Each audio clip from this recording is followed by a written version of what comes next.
Lesson सरल रेखा में गति। इस लेसन के कुछ टॉपिक सिलेबस से हटाए गए हैं, जिसमें निर्देश तंत्र है।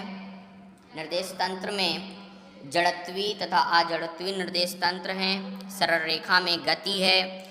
वेग तथा चाल की जो परिभाषाएं हैं, ये सारी चीज़ें इस लेसन से रिमूव की गई हैं।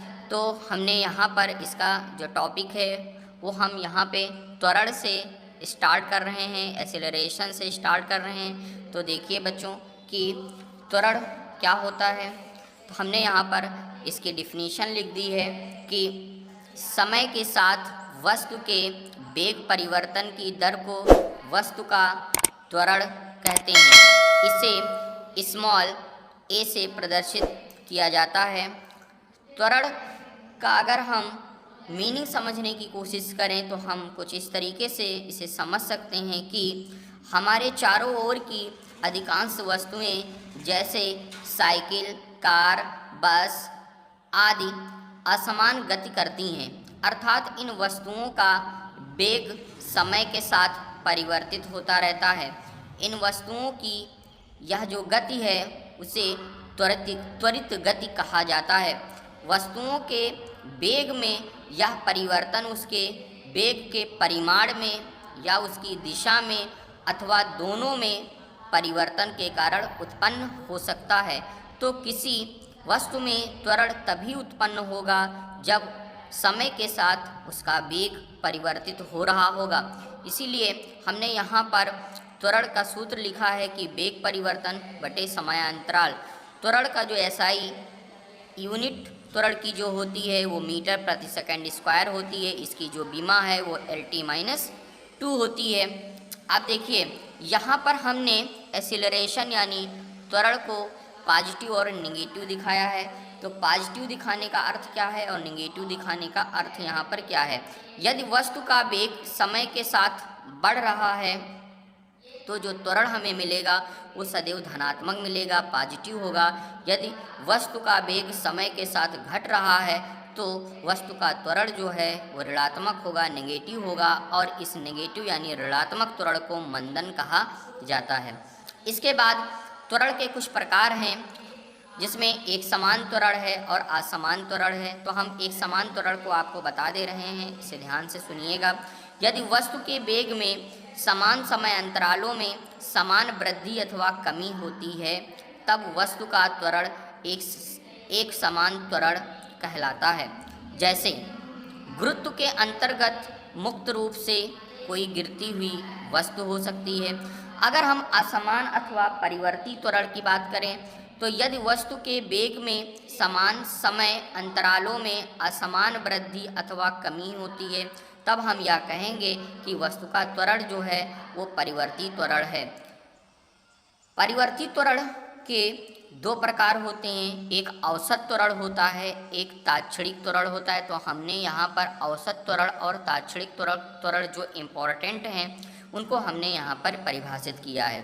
तो देख लीजिए, परिवर्ती त्वरण से गतिमान वस्तु के किसी निश्चित समयांतराल में वेग परिवर्तन तथा समयांतराल का जो अनुपात होता है उसको औसत त्वरण कहते हैं। यहाँ पर v2 - v1 अपान t2 - t1, तो इसे हम वेग में परिवर्तन लिख सकते हैं, यानी डेल्टा से लिखा जा सकता है। तो डेल्टा v अपान डेल्टा t हो जाएगा। अब हम ताक्षणिक त्वरण की अगर हम बात करें तो ताक्षणिक त्वरण यानी इंस्टेंटेनियस एक्सीलरेशन क्या होगा।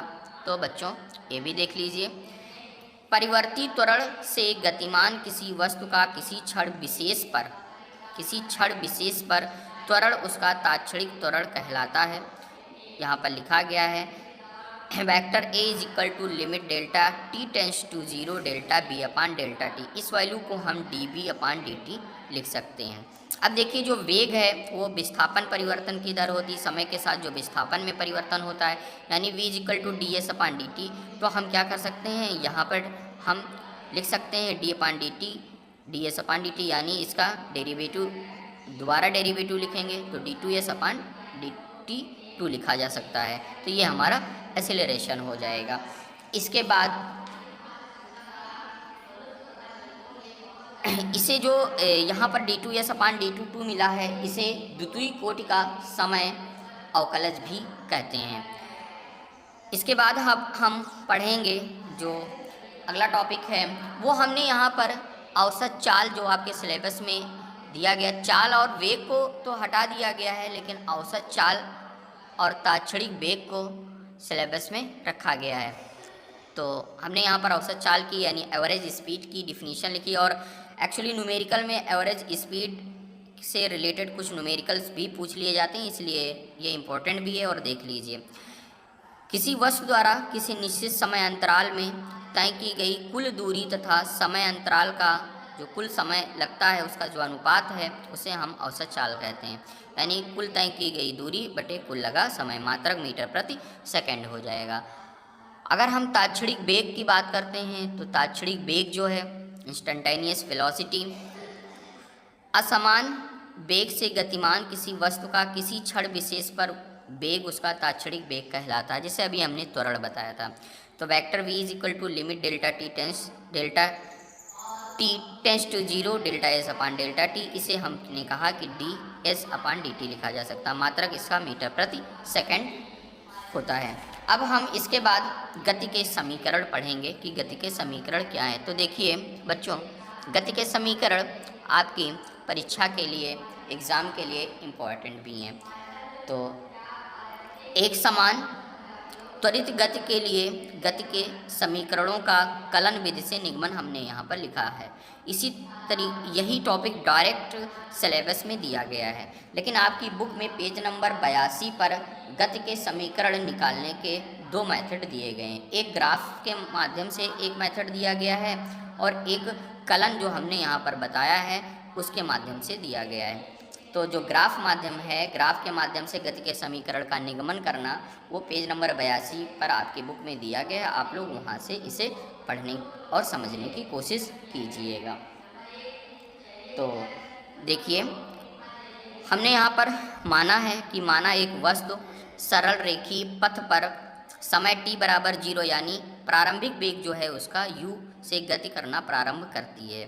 त्वरण a के अंतर्गत व t समय में s दूरी तय करके अंतिम वेग जो है वो v प्राप्त कर लेती है। ये जो है वो एजम्पशन है, ऐसा माना गया है। अब जो गति का प्रथम समीकरण है वो आप क्लास 9th में पढ़ के आए भी हैं, तो आपको याद भी होना चाहिए कि गति का प्रथम समीकरण क्या होता है। गति का जो प्रथम समीकरण है वो v बराबर u प्लस ए टी होता है। तो अब हम v बराबर u प्लस ए टी अवकलन और समाकलन दोनों का प्रयोग करके कैसे इसे हम प्रूव करेंगे।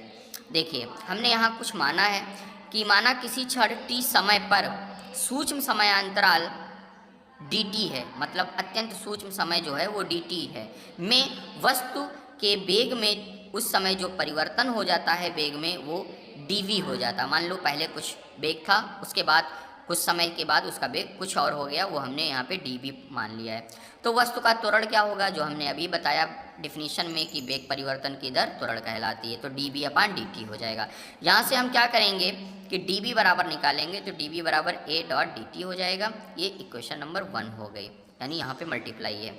अब देखिए यहाँ पर हम क्या करेंगे, इसे हम निश्चित यहाँ पर देखिए ये अवकलन के फॉर्म में लिखा गया है, इसे हम डिफरेंशियल इक्वेशन भी बोल सकते हैं, ये बोला जाता है, अवकलन समीकरण बोला जाता है। अब हम इसे समाकलन करेंगे, समाकलन का प्रयोग करेंगे। ये इंटर की मैथमेटिक्स का कॉन्सेप्ट है, तो लेकिन 11th की फिजिक्स में यहाँ पर इस टॉपिक में ये यूज हो रहा है, तो आप देख लीजिए।